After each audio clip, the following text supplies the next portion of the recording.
रात के 11:30 बज रहे हैं।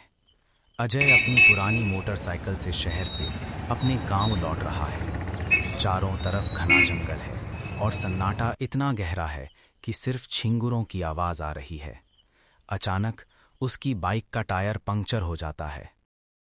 तेरे की, अब यहाँ इस वक्त मैकेनिक कहाँ मिलेगा? घर अभी भी 5 किलोमीटर दूर है। अजय पैदल चलना शुरू करता है। कुछ दूर चलने पर उसे सड़क के किनारे एक बड़ा पुराना और आधा टूटा हुआ खंडहर नुमा बंगला दिखता है। बंगले के गेट पर एक पुरानी लालटेन जल रही है। अजय प्यास और थकान की वजह से उस बंगले के गेट के पास जाता है। वहां एक चौकीदार जैसा आदमी बैठा है जिसने कंबल ओढ़ा हुआ है।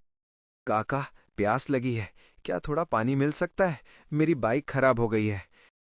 अंदर चले जाओ बेटा, कुआं आंगन में ही है, लेकिन याद रखना, पानी पीकर फौरन निकल जाना, पीछे मुड़कर मत देखना।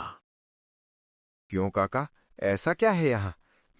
है चौकीदार कोई जवाब नहीं देता।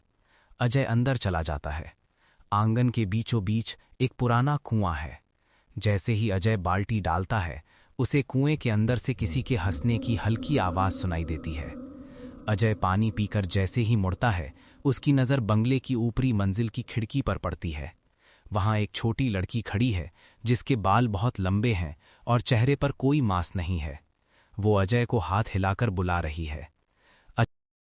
भैया, मेरी गेंद नीचे गिर गई है, क्या आप ला देंगे? बेटा, इतनी रात को तुम यहाँ क्या कर रही हो? तुम्हारे माता पिता कहाँ हैं? अचानक वो लड़की खिड़की से नीचे छलांग लगा देती है। अजय डर के मारे चिल्लाता है, लेकिन लड़की जमीन पर गिरने के बजाय हवा में ही गायब हो जाती है। तभी अजय को अपने कंधे पर एक बर्फीला ठंडा हाथ महसूस होता है। अजय झटके से मुड़ता है। सामने वही चौकीदार खड़ा है, लेकिन अब उसका कंबल हट चुका है। उसका चेहरा आधा सड़ा हुआ है और आंखों की जगह सिर्फ खाली गड्ढे हैं।